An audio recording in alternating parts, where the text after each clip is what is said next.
On a night where Joel Embiid dropped 70 points and Devin Booker completely went off, those somehow weren't the craziest things to happen in the NBA.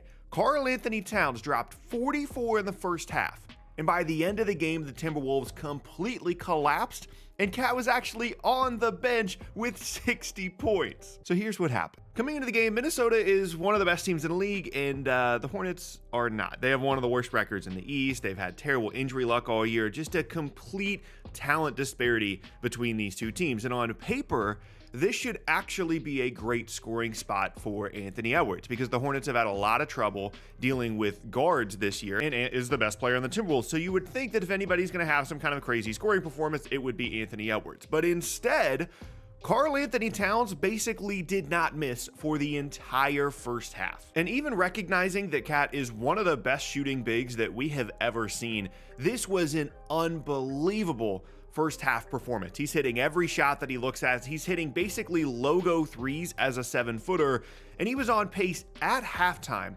for an 88-point game. So all of a sudden, with Embiid going off in the Sixers game, now we're on 70, 80, 90-point watch for Karl Anthony Towns. But the weird thing was, Minnesota only had a single-digit lead at halftime against a pretty terrible Hornets team, which honestly is pretty rare. Normally, when we have these kinds of crazy scoring performances, one of the reasons that guys don't get 60 or 70 points is because the game is completely out of hand in the fourth quarter. There have been multiple Klay Thompson crazy games where he just didn't play at all in the fourth at the peak of the Warriors' run. Same thing with Embiid getting 70. People thought that he might not play that much in the fourth, but San Antonio kind of made a little bit of a comeback. But this was actually a close game. We had a chance to see something absolutely insane. And it became obvious in the second half that the Timberwolves as a team also were very aware that they could see something absolutely insane. In the third quarter, it was very clear that Cat and his teammates wanted to see how many points he could score. They didn't feel threatened by Charlotte as a team. They didn't think at all that they were going to lose the game. And they're like, hey, let's see if Cat can get to 70, 80, 90 points for the game. In the third quarter, everything seemed fine. Pretty quickly, he got to 50. The Timberwolves went on a run. They take a 15-point lead.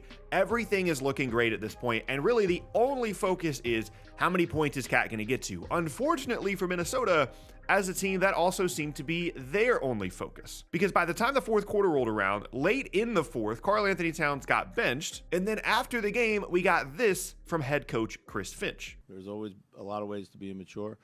And there was a lot of immature performances here throughout the roster. We totally disrespected the game ourselves. And we got exactly what we deserved. So how did we go from 50 points in the third and a 15-point lead to this? When we get to the fourth quarter, you can really start to see some things unraveling for Minnesota. Rather than playing well on both ends, guarding, getting out in transition, moving the ball around, the entire focus was just, okay, let's see how many points Cat can get to. Let's just get him a shot every single time down the floor. Now, to be fair, in the fourth, Cat did get to 60 points, which tied his career high, but then he just kept forcing shots. The Hornets started to come back. They go on a 13-3 run. All of a sudden, this crazy out-of-control game is a one-possession game. Then we've got more misses from Towns, a Nick Smith corner three to take the lead for Charlotte, and then with 3 minutes left in the game, Karl Anthony Towns with a 60-burger goes to the bench. I honestly don't think I've ever seen this from a player ever that is going on this kind of a scoring run, a 60-point game, and you're getting benched at the end of the game. Not going to the bench because your team is up by a ton, but actively getting benched in a close game. And then we have yet even more bad basketball from Minnesota, and the Hornets take a 5-point lead with a minute to go in this game. Cat comes back in, they cut the lead to 1, 10 seconds left, and of course, the ball is going to go to Karl Anthony Towns. Gets to the rim, forces up a shot, no foul, and Leaky Black gets the rebound, makes his first free throws of his NBA career ever, and the Hornets win.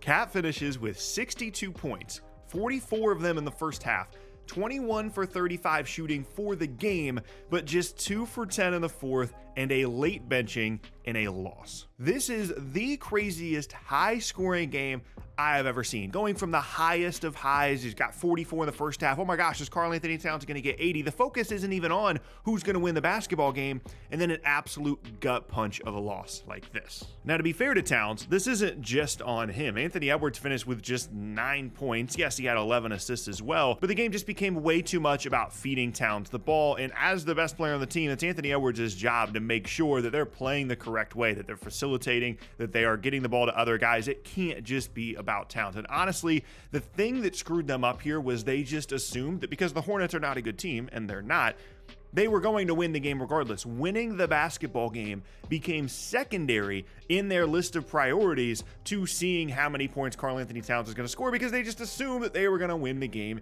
anyway, all of which head coach Chris Finch was quick to point out after the game. And this is such a weird situation because we as fans always want guys to go for these crazy scoring games. Whenever players get benched because they're up by 20 and they've got 60 in the third quarter, everybody gets upset. So focusing on trying to set some kind of scoring record at the end of the day isn't the worst thing in the world, but you have to win the game at some point when it comes down to, okay, do we need to go back to playing regular, normal, good basketball so that we can win this game against a terrible Hornets team? That switch needs to be made, and it just never was, culminating in one of the worst losses of the entire year. For a Timberwolves team, by the way, that has been awesome this year. They've been one of the better defensive teams in the league. They've found a way to fit Gobert and Karl Anthony Towns together. Anthony Edwards has had an unbelievable step up, breakout kind of season. And this definitely puts a damper on their start to the year. And unfortunately for Towns, this is just another one of those incidents with him where sometimes the basketball IQ just doesn't seem to be there. He gets these weird fouls, he gets in his own head about stuff, and then just silly stuff. I don't have another adjective for this.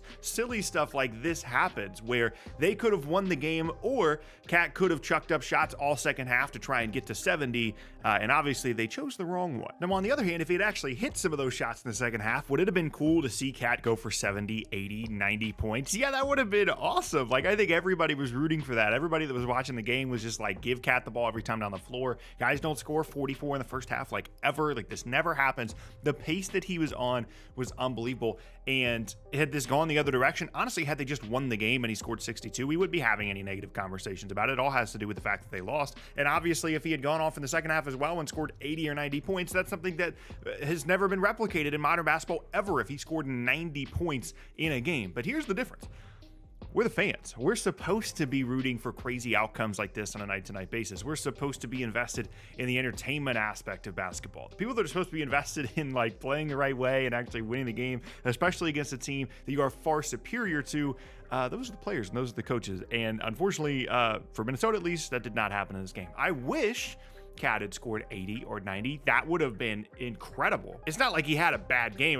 You can't necessarily blame the loss on Karl Anthony Towns when he scores 62, but I think the problem also is the number of shot attempts. 21 for 35. 35 is a lot of looks, especially in the second half when he was struggling way more than he was in the first. If he's making shots, shooting 35 in a game is fine. But on a given night, Karl Anthony Towns is never going to shoot 35 shots. That's not the way the Minnesota Timberwolves have been built this year. It's been Anthony Edwards' team.